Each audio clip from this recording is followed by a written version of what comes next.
Yesu nashimwe inshuti z'Imana ndabasuje mu izina rya Yesu Kristo. Imana yacu ishimwe kandi Imana yacu yabwa icyubahiro.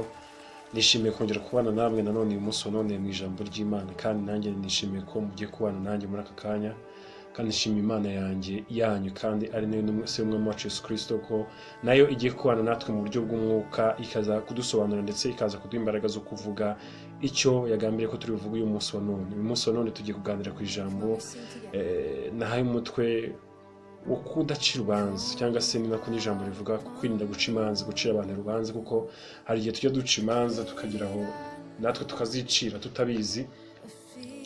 Kenshi hari igihe tuvuga amakosa abandi bantu baguyemo, tukavuga ibikorwa bitagenda neza baba barakoze, ugasanga nawe kandi hari ibindi bitagenda neza wagiye ukora. Mu magambo yawe wagiye uvuga harimo amakosa, mu mitekerereze yawe harimo amakosa. Buri Imana yo iramutse imanutse yigeze kumanuka ku mugabo bita Yobu, yemezaga ko ari umukiranutsi, irangije iramubwira ngo mbambise wari uri hehe. Yobu wimucanze aravuga ngo nzi ko ushobora byose nta kibasha kurogoya imigambi yawe. Mu magambo make ashaka kugaragaza yuko imyumvire yiwe iri hasi cyane kurusha Imana. Rero Imana iracyafite byinshi tutazi. Paul yavuze ngo duhanuraho igice, ibyuze tuzabibona cyagiye. Ibyo dukeneye rero biri ahangaha, nibyo tugomba kugenderamo, ariko tukabigenderamo tudacira bagenzi bacu imanza bitewe n'uko ngo badahuje natwe mu byo tuvuga, batavuga nkatwe, batwitwara nkatwe, batambara nkatwe, batagenda nkatwe, badakora nk'ibyo twe dukora, ngo twumve yuko twe tugomba kubacira urubanza, twumva yuko tugomba kubashyira kure y'Imana, tukabakatira akaziga, tubabwira yuko Imana itabemera. Imana ni nziza, ni iya bose, kandi burya umuntu utarakizwa aba ari pipiniyeri y'Imana izavamo umuntu ukijijwe, aba ari pipiniyeri y'Imana izavamo umuntu uyikorera. Ni umwana uba ukiri mu nda, burya umwana ukiri mu nda nta rubanza wamucira, nta na rumwe ushobora kumucira, kuko ntazi ibiba ku isi, ntazi ibiba mu nda, ntazi uburyo amagufa yari guteraterana mu nda ya nyina, nta makuru aba afite. Ni ukuvuga ngo umuntu rero utarakira agakiza ni nk'uku nguku, ni umwana utaravuka nyine. N'umwana utaravuka ntabwo wacira urubanza rero umuntu utaravuka. Ubwo no kuvuga ngo rero wowe uri gucira urubanza ku muntu utaravuka ni wowe ufite amakosa siwe, kuko uwo nguwo nyine ntabyo azi. Uramucira urubanza uramubwira iki? Nta nubwo akuzi, nta nubwo akumva, nta nubwo akubona, nta nubwo mbese nta n'amakuru afite ku byo urimo. Wowe ibyawe urimo n'ibyawe nyine. Ibisigaye ni Imana yonyine izi ukuri, kuko natwe twese twari babi muri bo. Paulo nawe yarabivuze ngo twahoze muri abo ngabo, kandi natwe kugeza aka kanya kuba turi abo ngabo. Hari abandi baducira imanza kera tucyambara amaherena, ufata imisatsi ugasuka ukagira gute. Hari abantu bumvaga yuko uri kure y'Imana, ndetse ushobora kuba uri n'ikuzimu. Reka dukoreshe iryo jambo, wagiye ikuzimu, uri kuzimu utazavayo. kandi ijambo ryo baravuga ngo ni ikiri kuzimu kandi niyo izamura y'umuntu. Imana niyo ishobora kukuvazamura hahandi muri bya bindi abantu babona yuko wowe wageze ahantu udashobora kugaruka, ikagukura. Igihe nta muntu ushobora gucira urubanza n'umwe muri iyi si, mvuga yuko ahiwe hasa nkaho adakunda, atazigera aza ngo akorera Imana. Nta n'umuntu n'umwe utakorera Imana. Buri muntu wese Imana yashatse guhamagara arayikorera. Reka dusome ijambo riboneka mu gitabo cy'Abaroma 13:14 aravuga ngo udakomeye mu byo kwizera mumwakire, mwe kumugisha impaka z'ibyo ashidikanyaho. Haleluya. Reka turekere aho ngaho. Umuntu udakomeye mu by'agakiza mumwakire, mwe kumugisha impaka z'ibyo ashidikanyaho. Impamvu abishidikanyaho ni uko ntabyeze. Ahubwo kujya mu mugisha impaka mwigisha, hari icyo umurusha.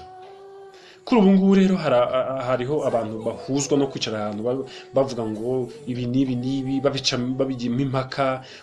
Ukumva umuntu aravuze ngo nge bariya uko basenga simbyemera, bariya amacaci, abandi ngiki ngo bari abantu mu macaci nge simbemera. N'ubundi caci ni itorero, nta gitangaje kirimo, nta n'ikintu gishyashya uzanye kuba bazanye kuba bitwa gutyo utemera. Ariko Imana iravuga ngo abibwira ko n'igisho no gusanga udakomeye. Ubibwira ko akomeye gucira imanza wa wundi woroheje, ubibwira ko azi byinshi ye gucira imanza wundi uzi bikeya. Nigeze kubwira abantu babwira ni mu ijuru nta rubanza rw'uwakoze byinshi n'uwakoze bikeya, hazabaho urubanza rw'umunyabyaha n'umukiranutsi. Kandi umukiranutsi si umunyabyaha gakeya, ni umukiranutsi w'Imana. Yita umukiranutsi, ni umukiranutsi ufite ibyigenda, reka mwita umukiranutsi, kandi Bibiliya bitwereka. Rero kwifata wowe ugacira umuntu urubanza ukamushyira ahantu ntabwo ari byiza. ahubwo we uko bishoboye musanga umwigisha. Pawulo yarahagurwaga akajya kwigisha ijambo ry'Imana, akajya kwigisha ijambo ry'Imana. Umunsi umwe umugabo bita Petero niwe Imana yatumye kwa Koruneliyo, agezeyo ngo mbere y'uko imutuma abona ibintu byinshi cyane bizira n'ibitazira, ngo ijwi riramubwira ngo bagurye urye uhage. Wagira ngo uvuga ngo ya mwami kuko ntigeze ndibizira mu buzima bwawe, ngo Imana yahinduye yise igihumanzo ku cyo ukita igihumano. Uwibwira ko akomeye afate wa wundi udakomeye. Ariko abantu bajya bibwira ko kwa imyambarire, imigendere, imivugire tujya tugira style tuvugamo nk'abana b'Imana, nk'abakozi b'Imana. Ejo nibwo nari munganira n'umuntu wari wansuye mu rugo, ndi kumubwira nti teke kuvuga ukuntu abantu bamwe na bamwe bavuga ngo bajyaga bavuga ngo chance ngo chance ngo ni ibintu bivuye kuzimu, ko umuntu agwaye chance ngo ni ibintu bivuye kuzimu, kugira ngo ni by'abadayimoni. Ariko nyambona bitewe na corona yaje chance murazihana. Noneho turebe ko mutazajya mu ijuru noneho mwese. Narese bura tuvuge ko Imana yahinduye gahunda. Niba yarababwiye bamwe bajyaga bazana amayere ko avuga yuko guhana chance bituma umuntu agikuzimu. Ubu tuvuga ko Imana yahinduye gahunda, ubu ngubu tutakigiye mu ijuru ko turi kuzihana. Wimbwira ngo nokubara yuko ngo hari impamvu, ngo urabona ngo hari impamvu nyine ngo nta kundi twabigenda. Wabwirwa n'iki kabazihanaga mbere nta mpamvu bafite? Ko wenda wowe bitekereza ubu. Ariko umuntu aramutse aje akaguha chance mu mutima harimo urukundo, undi akaza akaguhoberana afite icyuma inyuma, ubu umuntu w'Imana murabona n'umuntu. Kuki abantu bashaka ibimenyetso cyane kuruta ukuri kw'Imana? Yesu abafarisayo bamusanze arimo asangira n'abakoresha bikoro, arangije baramubwira ngo babaza abigishwa ngo kuki umwigisha wanyu ngo arya kandi agasangira n'abanyabyaha. Kuki se ari we yasangiraga nabo? Yagiraga ngo abigishe, ntabwo yaje guca imanza, ntabwo yaje guca imanza, yaje kugira ngo asobanure inzira ijya mu ijuru yariyo. Inzira ijya mu ijuru ni ukuganira. Ijambo ry'Imana rivuga ngo iyo abana b'Imana bicaga baganira ngo ibitabo by'urwibutso byarabumburwaga. Ubushuti, kuganira, gufata igihe n'umuntu mukaganira, mukagira ahantu muva naho mugera. Hari abandi nabo njya numva bavuga ngo ibintu by'Imana ngo ntimukajye mubiburana ngo ni icyaha, ngo ntimukajye ngo mubiganira ngo ni icyaha. Ariko se aho gutaganiriye ibintu by'Imana waganira iki? Uburyo hano hanze ahangaha ibintu bimeze, ucira imanza abantu kumva ntushaka kubamenya no kubabamo no kubana nabo, ukajya bacira imanza mu gikirwa n'abacumugani ngo uruciye munsi namenye ikiruri imbere. Utabanye n'umuntu se wamenye ibye? Ntabwo bishoboka. Ntabwo wamenye ikimutera kuba ukwari, ntabwo wamenye ikimutera kuba umunyabyaha kuko niba umwita umunyabyaha. Ntiwamenya ikimutera ibyo byaha kubikora kuko nawe ubwawe n'abakugenzuye. Njya numva babirwa bavuga ngo abapasiteri ngo barwanira amaturo, ngo nanjye sinajya ngo kweri. Urumva byose ni ibanze. Ufite urw'umucira nawe afite urwagucira. Ariko umucamanza w'ukuri we aravuga ngo weka gucira ubanza, wica imanza n'ikigero cyo kwizera agezemo. Umuntu wese ukijijwe aba ameze nk'umuntu uvutse. Uko bwije nuko bikiyagira ibyarya n'ibyarya n'ibyarya, utagiye kumuha imyumbati ugiye kumwica. Pawulo yavuze ngo mukwiye kuramizwa amata y'umwuka.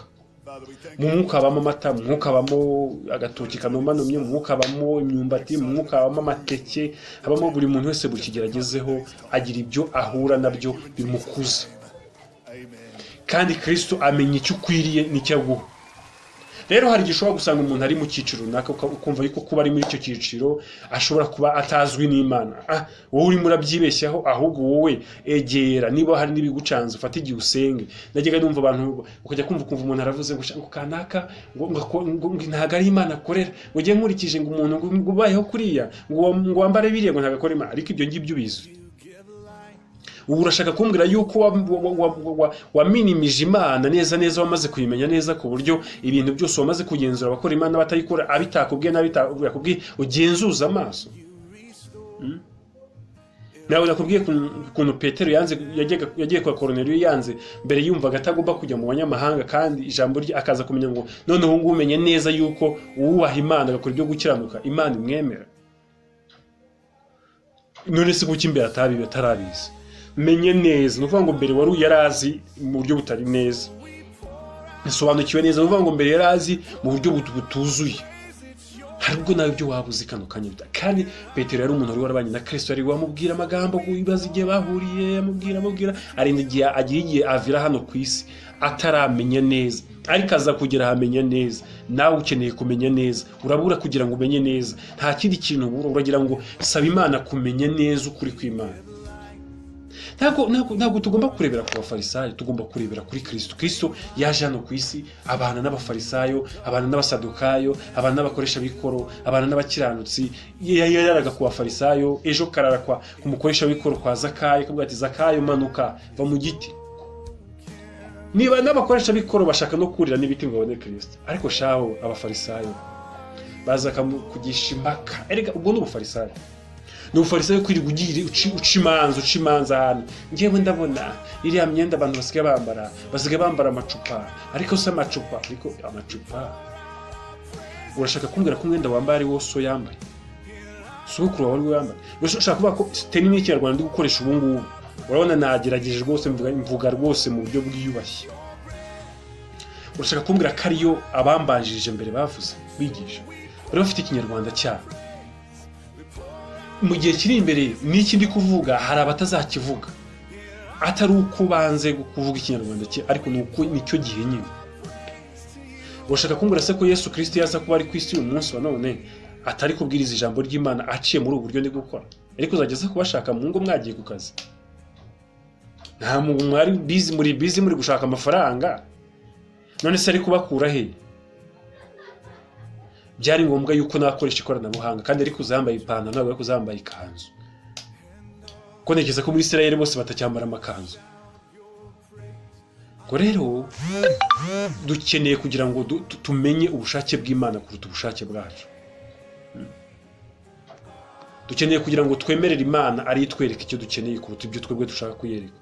Dukeneye kugira ngo Uwiteka ari uca imanza, kandi Uwiteka mucamanza. Yesu yavuze ngo ntabwo naje guca imanza, ahubwo naje kugira ngo abantu bagarure ku Mana.